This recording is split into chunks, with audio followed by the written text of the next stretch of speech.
Hmm. And it's just a little cry. I don't know why. Okay, there we go. Ooh. Hello, hello. This is going to be a quick story time because, I realize that people just have short attention spans these days. So, honey, I'm going to make this short and sweet and try not to flash y'all, okay? Because I'm at home on my floor and, yeah, so this is a quick story time. I decided I'm going to start doing like quick chats when I'm not, chatting with somebody or bringing somebody on as a guest or something like that. Um, so I'm going to do these quick story times. And this is a story that I've been wanting to share for some time. And I haven't because it just wasn't the right time to share it, or, I just had other things on my plate. But you all who've been following me for some time, been following Fireside Chats for Global Women some time, if you got your copy of Activate, Unorthodox Philosophies that Explore Anxiety, Depression, and Suicidal Thoughts as Symptoms of Suppressed Superpower, did you know what I'm talking about? You're going to know what I'm talking about in a few minutes. But this is a quick story time. Um, and this is a time when a female coworker shared gave me some spaghetti that she cooked.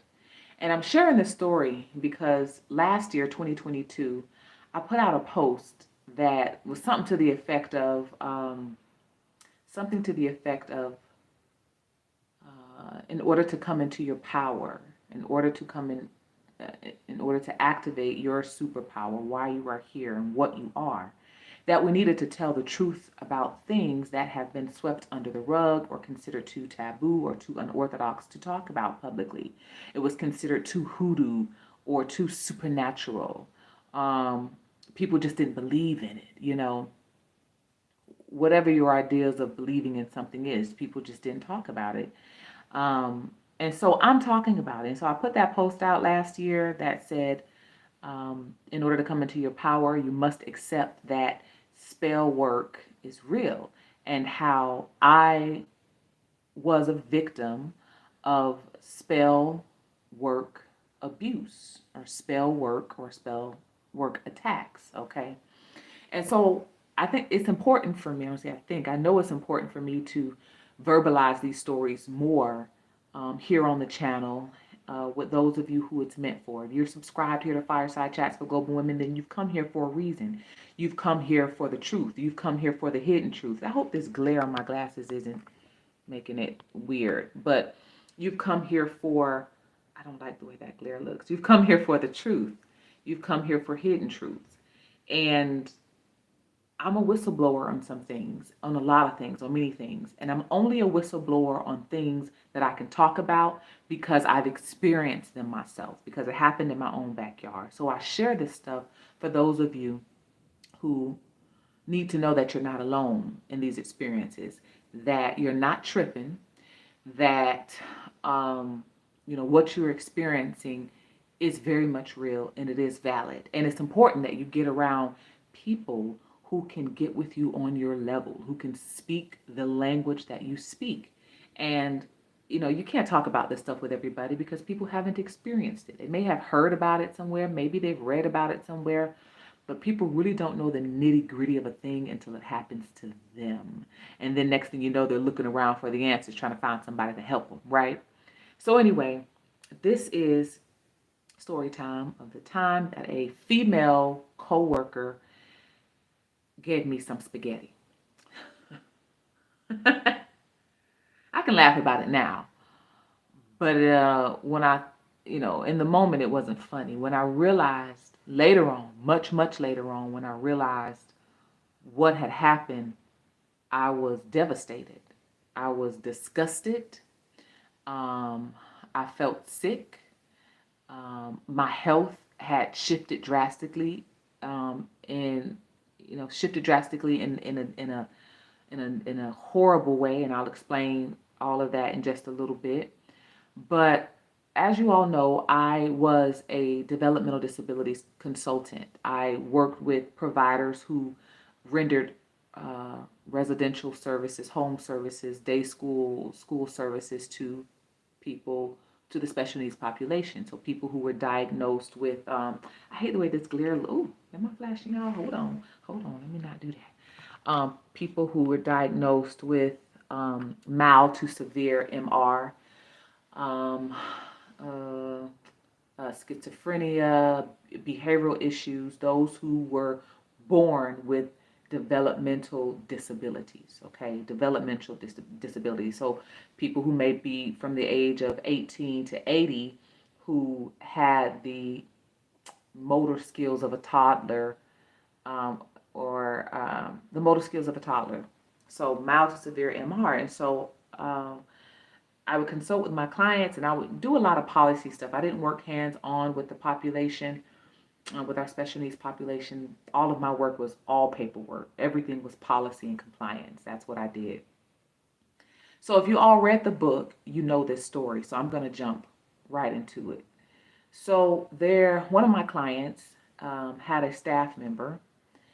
In the book, I talked about this person that one of my clients hired in their HR department who wanted my position. She wanted the role of a DDP. There were rumors going around the office of how much I made. Oh, Timmésha makes this much money. Ooh, I want that position. I want that role. I can do the job. I can do more than what she's doing and a little less than what she's making. And pretty much still be on top. So there was a whole thing going on. You read about it in the book. So one of this young woman's friend was the colleague that I'm gonna tell you about in a little bit. This was one of her friends, and so they, formed this clique in my client's workplace, and it just became a totally different workplace. And so it was maybe a week or two prior to this woman offering me spaghetti. That week or two prior, that's when the woman who wanted my position tried to physically assault me in a staff meeting, right? And so, again, you'll read about it in the book. It's in the book. And a week or two later, her friend, who was very, very close, they hung out on weekends, they partied together, they did all the kinds of things together. And I know that because they talked about it in the office all the time. Oh, we had fun. Oh, we're doing it, whatever. And when I would walk into the office, I would hear them snickering when I'd walk in, whatever it is they were snickering about. And so we talk about these workplace biases, right? And so it was a week after that person tried to physically assault me. And I go to visit the home of where the woman rendered services. And so that was part of my role, was to go to different homes, to call it site visits, and just do these face-to-face visits and look at paperwork, make sure the individuals aren't being abused, the whole nine. And so again, it was a week after the incident. And I know that these two people are friends, and I know this very well. And I'm going and I'm visiting. I'm looking through the paperwork. I'm sitting at the table and I'm looking through the paperwork. And this particular part is not in the book because it was something that I was just dealing with within, and I just didn't put it in the book. I could have, and I probably should have, but there's so many nuggets in the book that, it didn't seem absolutely necessary to put it in there at the time I was writing it. At the time, the information was flowing through me to put in the book. Everything came out the way it was supposed to be. So, so I'm telling you the story now.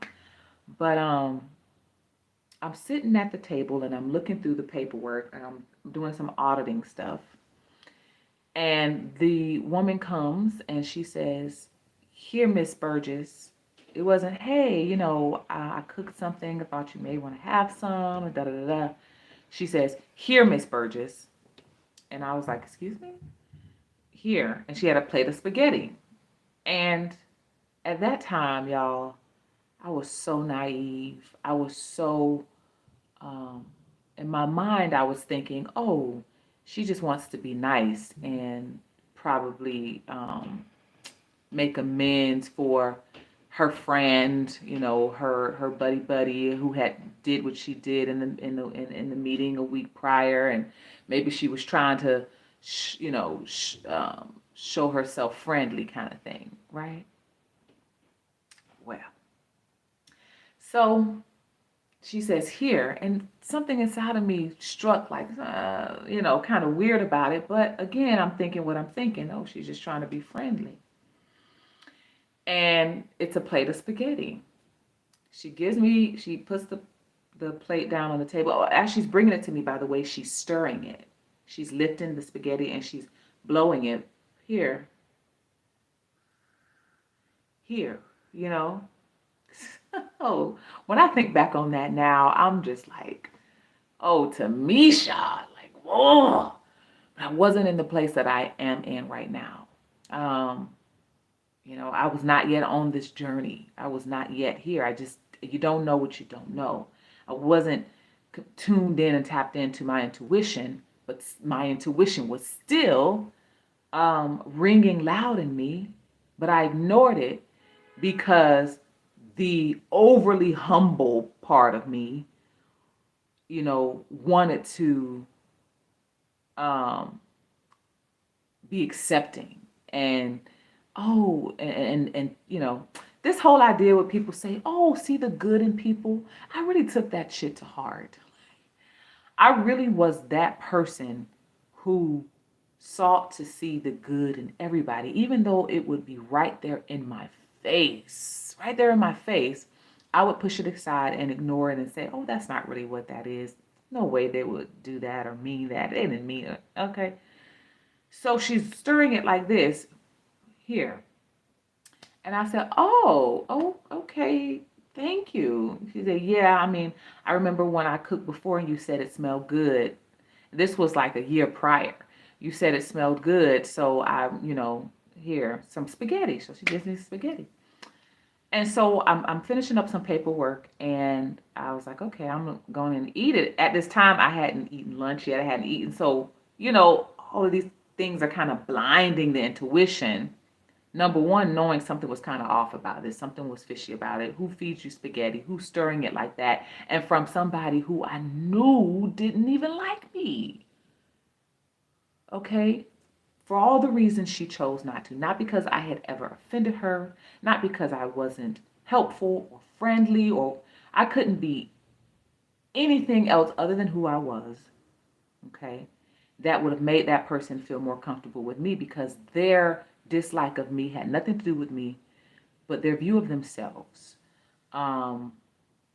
Whatever you want to call it. Hate, jealousy, competition in the workplace, all of that stuff. Maybe it was all the above, okay? And so she puts the plate down, and I remember when I bit into it, it had this is horrible to talk about, but I'm saying this shit publicly. I'm actually doing it.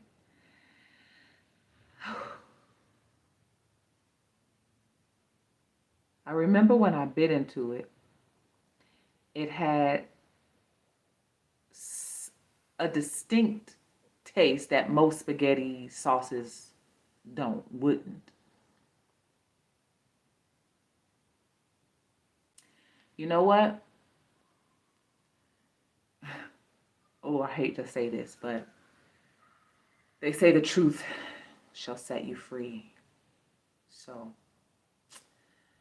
I remember it had almost like an iron taste, like a penny. You ever had a penny in your mouth as a kid?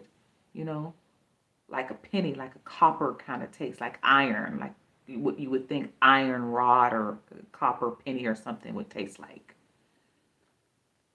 I remember it had an undertone of that. And if you know anything about blood, you know that iron, a lot of iron is in our what? In our blood, okay?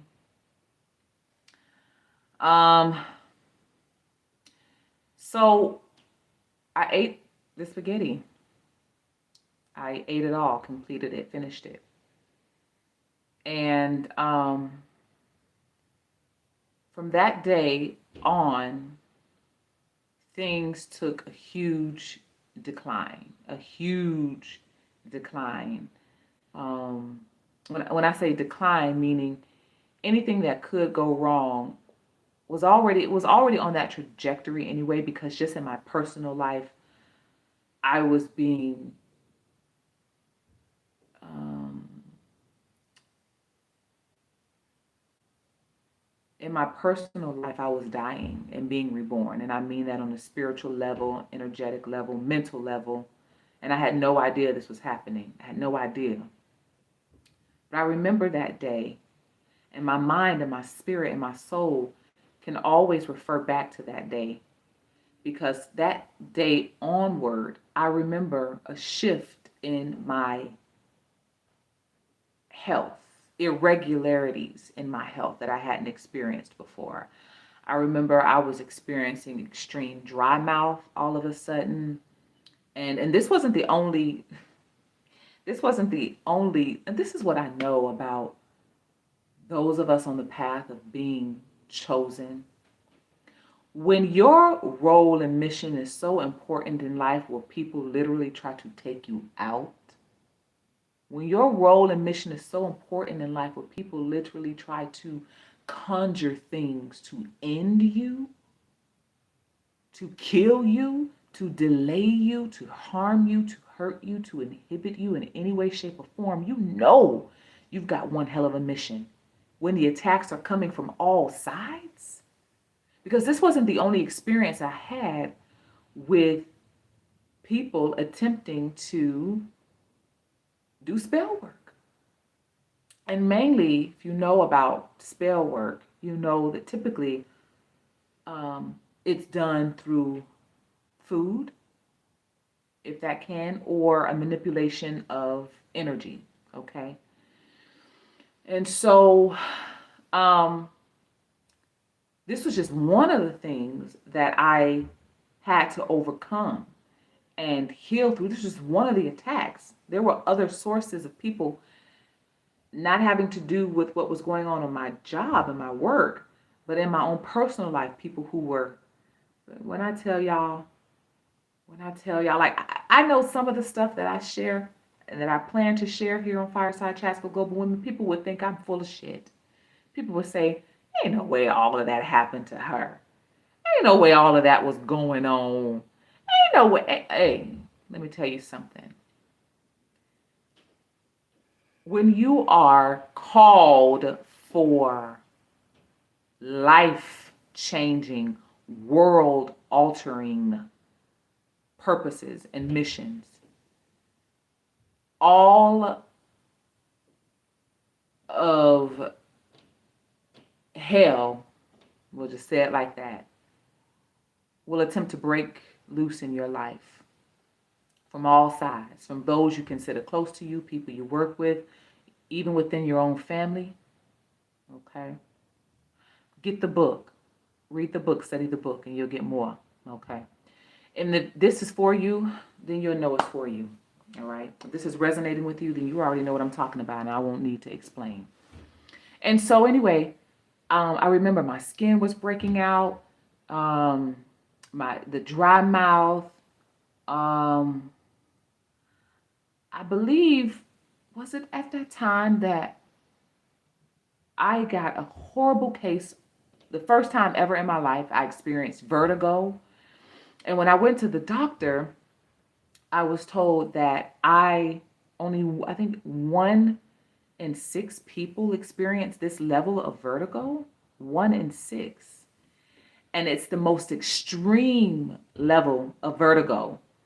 And it's so extreme that your body can only experience it once, can only take it one time. So that was the good news and the bad news. So the bad news was it was the most extreme case of vertigo. But the good news is once you experience it, you'll never experience it again. That's what the doctors told me when I went to get checked up. And so I remember I was driving one day, and I actually was leaving one of this client's homes, and I left early. And and I left the paperwork out, and I tried to put everything away, and I just kind of sent them an email, a message, and said, I left out a couple folders. I can't put them away. I have to go, because I remember the room started spinning. So I could barely make it home. I mean, the things were spinning so much that I had to pull over and throw up. I felt like I was on a constant roller coaster. So when I say that after that experience, I noticed a huge shift in my health. What else? Dry mouth, breaking out, the vertigo. What else? There was a number of other things. There were some imbalances in my gut. I had to balance out, what you should do anyway. But these were things coming up and happening in my body that had never happened before. Never had. When I say never happened before, I mean extreme levels of things. I don't mean just regular dry mouth. I mean extreme dry mouth. My skin was just breaking out, just extremely, like just ridiculous breakouts, and then would sore and bruise, and it would be back to back, back to back, back to back. Yeah, and so how I know that this person put something in my food, put something in that spaghetti. We all know the story of spaghetti. We all know, you hear what the old saying, never eat spaghetti from a woman, right? Not, I'm not trying to put our women out there or anything like that, but if you're one of the ones doing the shit, then you're one of the ones I'm talking about, okay? If it's striking a nerve with you, then you're one of the ones, and that's your problem, right? You'd have to reap the karmic repercussions for that, okay? You reap what you sow. And so anyway, tenfold, by the way. So anyway, I was in meditation one night, and it was a meditation about my health. And I was speaking to my spirit guide, speaking to my ancestors, and the vision of that plate floating across my eyes came to me.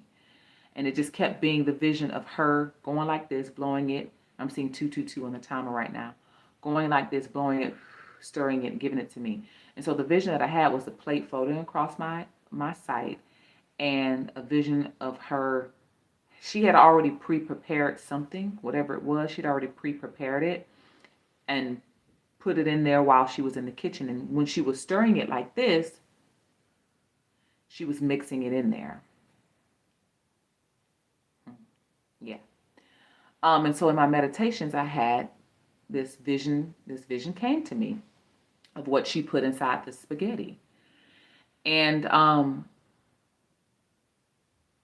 so getting to this place that I'm at right now. So how do you heal from spell work? How do you protect yourself from the attacks that will come for you as a chosen one? Okay, as one of the ones here, meant to do powerful shit. Okay, how do you protect yourself? Number one, if it's already happened to you, I'm sure you have questions about how to heal your body if you have been a victim of spell work, okay? And then two, how do you protect yourself going forward so that that doesn't happen again, all right? So number one, what I did was once it revealed itself to me that this is indeed what it was, amongst all the other things that were happening, amongst all the other things that people were doing in my vicinity, to attack me for whatever reasons they felt they needed to. And again, get the book and you'll know exactly what I'm talking about. And let me tell you something. Don't fool yourself in thinking, oh, your mission and your purpose isn't that important, that no one will want to come for you like that. Don't fool yourself in thinking that. Let me tell you something. The reason why wickedness prevails is because good people sit back and do nothing. I did not come up with that quote, but it's a quote that somebody said and it resonates, right? So don't fool yourself in thinking that you aren't that important, that your mission isn't that important. Don't fool yourself in thinking that you're not that big of a deal for people to want to come for you like that. Oh, you are that big of a deal, and your mission and your purpose is that big of a deal. So much so that So much so that there will be people who will attempt to hinder you, stop you, harm you, delay you in whatever way, shape, or form that they can, whether that be in your personal life or in your professional life. Now, I'm not saying this to scare you. I'm saying this because it's important for you to know that this is real, that this is true, that this is these systems in which we operate in. And you need to know how to protect yourself. It's very important that you do so. Don't be so, what is the saying? Heavenly bound that you're no earthly good. What that means to me, it can have a lot of different interpretations, but part of that interpretation for me means don't be so up in your, up in the heavens. Well, oh, God will protect me. Whatever your beliefs are, religious, spirituality, whatever it is, don't be so naive, so overly humble in thinking that something outside of you will protect you if you haven't called on it, number one, to protect you, and if you haven't put forth the necessary precautions to protect yourself, right? And so what I did to heal myself once I got the internal clarification that this is what it was, I revved up on water, okay? My body was craving more and more water. And so I incorporated, this was a practice that I put off and on throughout my life, but I incorporated doing that gallon of water a day, right? I was consistent for a long time. Sometimes I would not be so consistent. I get back on it, but I incorporated drinking lots of water because whatever it is that you have eaten or taken into your body, you want to be able to flush it out, okay? And you're going to have to do it on a consistent basis because whatever it is, it's almost like an energetic stronghold, right? It's almost like a stronghold. And so you have to be consistent in allowing the water to come through so it can cleanse, purify, detox, and flow out. Okay, so lots of water. What you're eating also is important, and we hear this kind of stuff too. Drinking lots of water, eating your fruits and vegetables, all of that isn't just necessary to maintain a nice figure and look good and have a snatched waist. Okay, all right, fine. That's one aspect. But when you're on this journey, okay, your health becomes much more than a snatch waist. Screw that snatch waist shit. Okay, it's fun. It's cute when you put on a nice dress. Of course, you want to look nice, but this is far beyond looking a certain type of way. This is a health. This is a level of optimal health that that is required in order for you to fulfill your mission and your destiny, and that is required so that you don't get taken out of the game long before you were supposed to. Okay. I incorporated herbs in my life, and I didn't know which herbs to incorporate. I listened to my body. I paid attention to what the symptoms were. Okay, so dry mouth, skin kept breaking out, whatever other symptoms there were that were coming up, and so I paid attention to that. I started listening to my body and saying, okay, what are the onsets of dry? What causes dry mouth? Like, what's the core? So I started doing more research, and what I learned over time was the importance of an optimal gut, optimal digestion. So in the case that something does enter your body that is foreign to it or that isn't good for it, I wanted to be able to have a body that could sustain itself and be able to defend itself and get rid of and detoxify anything that is harming it. And so I incorporated herbs that help with digestion, probiotics, prebiotics, DGL, digestive bitters, turmeric digestive bitters, apple cider vinegar, baking soda. What else? Just other things that optimize digestion and your gut health, because the center, we talk about our chakras all the time. Some of you who are talking about meditation and your chakras and all of that stuff, it's powerful that you're meditating and doing things on an energetic level, but you need it to be in balance with the physical body, so the spiritual and physical body. And so for the chakra systems to be clear, to be able, once you start activating your power and raising it up from here to up there, okay, your body is going to need to be able to be in a place where it can sustain the activations, where it can sustain what you're doing to it or what's happening to it energetically. So I started incorporating herbs that would optimize my gut, because this is where my power center is. This is where our power center is. This is where the solar plexus is. And so those types of things. I don't want to make this video too long, but those types of things. You will know, you'll be guided on what to do with your body. You'll have these revelations and epiphanies about it.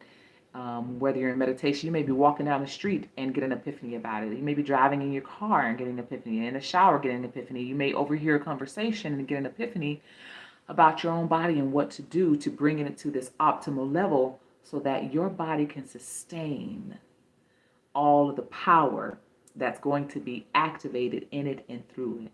Your body needs to be able to sustain all the amazing, powerful shit you are about to birth into this world. And it ain't just children, ladies. Okay? We birth more than children. If you haven't seen that video I put out some time ago, I'll repost it at some point. Okay? So your body needs to be able to be in an optimal place to birth out your creations, to birth out these ideas that have come to you, to birth out that book, to birth out that business, to birth out your mission and purpose, whatever it is. And so that's it. That's what I wanted to share. Okay. And this is a ever evolving journey. You know, I never stop continuing to drink the amount of water I feel I may need. I'm not always every day, ABC 1, 2, 3, but I know what needs to be done in order to keep my body, at a level where it can sustain what I am doing, what I'm being called to do. So I just wanted to share that. Okay. When you intuitively know something, trust it. Trust what you're sensing. Trust what you feel. Trust what you see in your meditations. Trust what you see in your mind's eye. Don't question what you know ever again. Okay? If it's coming up for you, then it's real. And make sure you do something about it. Protect yourself. Guard yourself, and birth all of that powerful shit you're being called to birth. And I can't wait to see what you activate, what you unleash from the darkness. All right, that's it. By the way, it's Mercury retrograde right now. As you know, it's not over until January 18th. So I'm going to be coming live and doing some things live.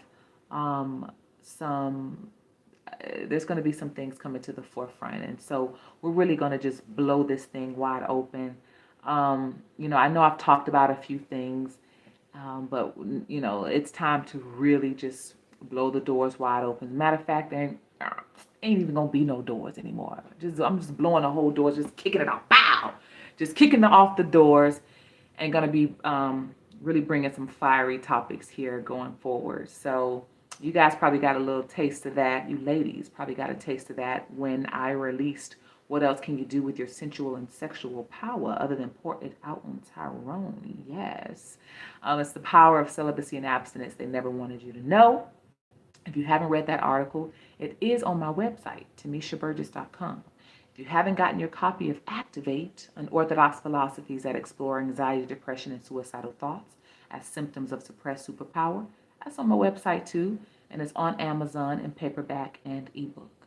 And also, if you haven't gotten your merch, okay, from Alchemity, the campaign that I'm running right now is Fear of Feminine Power is a Mental Disorder.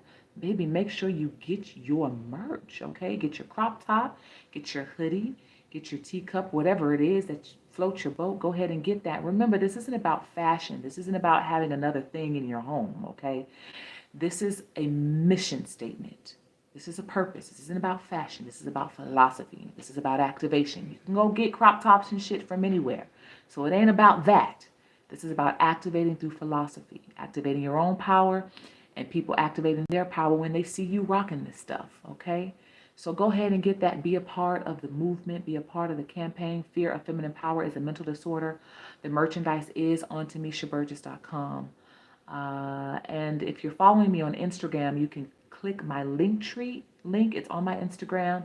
Click it and it'll take you to the online shop to get your merch. Make sure you post a picture. If you do get some merch, go ahead, snap a picture, post it, and make sure you tag me and tag our community, okay? And I'll be sure to reshare it on my pages so people can see that you are a part of this movement, all right? But you can visit the store from my link tree. You can visit my website from my link tree.